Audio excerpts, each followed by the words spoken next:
नमस्कार, news capital express देख रहे हैं आप। भोपाल से खबर बता रहे हैं, जहां पर प्रथम श्रेणी मामले में संविधान नियुक्ति मुख्यमंत्री कैबिनेट द्वारा की जाती है। इस कैबिनेट नोट में अधिकारी की चरित्रावली और अमांग जांच प्रमाण पत्रों के साथ ही संलग्न प्रकरणों सहित अपर मुख्य सचिव के कैबिनेट नोट पर मुख्य सचिव को भेजा जाता है।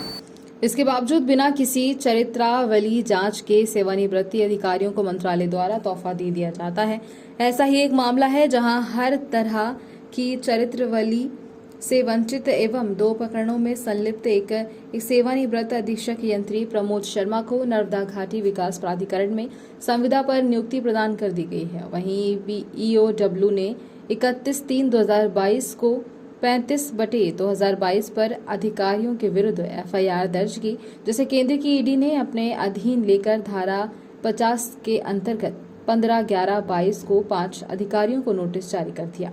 पूरी तरह से अवैध इस नियुक्ति पर शासन को गंभीरतापूर्वक विचार करने की जरूरत दिखाई देती है। रोचक बात यह है कि प्रवर्तन निदेशालय द्वारा आपराधिक मामलों में दर्ज 5 लोगों में से एक नाम प्रमोद शर्मा का है, जिनके एक जैसा प्रकरण होने के बावजूद मुख्य अभियंता पद पर कार्यरत राजीव सुकलीकर को हटाकर इस सूची में दूसरे संलिप्त प्रमोद शर्मा को पदस्थापित कर दिया गया। ऐसे में बड़ा सवाल उठता है कि आपराधिक प्रकरण में लिप्त 5 आरोपियों में से किसी एक को मंत्रालय का डबल तोहफा कितना यथोचित होता है।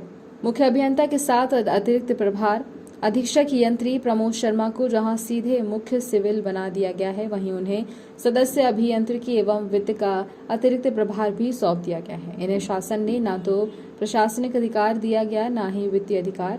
इसके बावजूद 80,000 करोड़ का काम धड़ल्ले से कर रहे हैं। ऊपर देखिए, ऊपर सर। हाँ,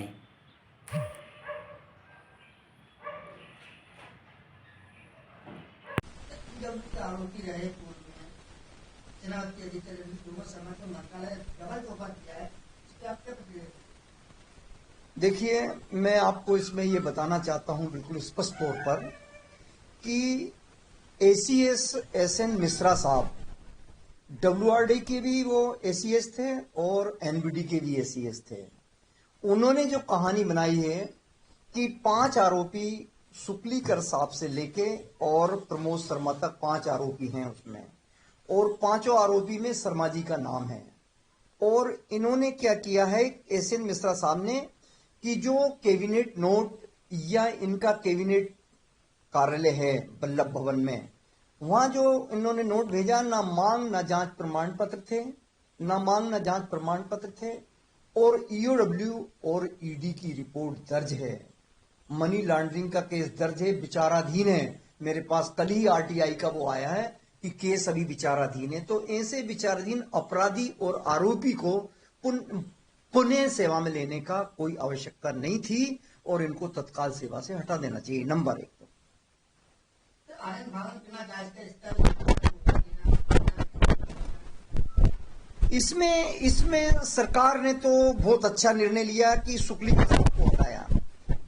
इसी आरोप में सुकलीकर साहब को हटाया और प्रमोद शर्मा को दिया। तो इसका ये तोहफा देने का जो मतलब है कि जो एसीएस एसएन मिश्रा है, उन्होंने फाइल किसी प्रकार की प्रस्तुत की मुख्य सचिव के सामने, ताकि वो मंजूर हो गई और उनको तोहफा मिल गया। वो गलत मिला है, उनको तत्काल पता।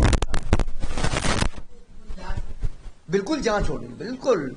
मैं तो हटाने के बाद इसकी जांच पूरी संज्ञान में शासन के लाऊंगा और एक एक मुद्दे पर जांच कराएंगे कि ऐसा क्या इसमें है कि सरकार इसको इतने आरोपी को भी फिर से पद पे लेके और काम दे देती और 80,000 करोड़ का काम संचालन कर रहा है। ना तो प्रशासकीय पद है इसके पास, ना ही वित्तीय पावर है, कोई भी पावर नहीं है, और इसको जबरदस्ती एसएन मिश्रा साहब ने बिठा दिया।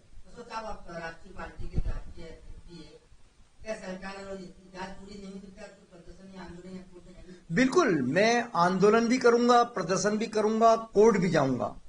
जहां तक जो भारत सरकार में और राज्य सरकार में जो एजेंसियां हैं, उसके दरवाजे मैंने खटखटा दिए। मैंने पीएमओ को चिट्ठी लिखी है, प्रेसिडेंट महोदय को चिट्ठी लिखी है, मैंने ईडी महोदय को चिट्ठी लिखी है, मैंने ईओडब्ल्यू को भी चिट्ठी लिखी और मुख्य सचिव को लिखा जो कार्रवाई करने वाले, और एक नहीं 5-5 चिट्ठी लिख दी है मैंने। और अब मैं कोर्ट में जाने की भी तैयारी कर रहा हूं कि ये तत्काल हट जाए। अशोक पवार, राष्ट्रीय अध्यक्ष समता समाधान पार्टी।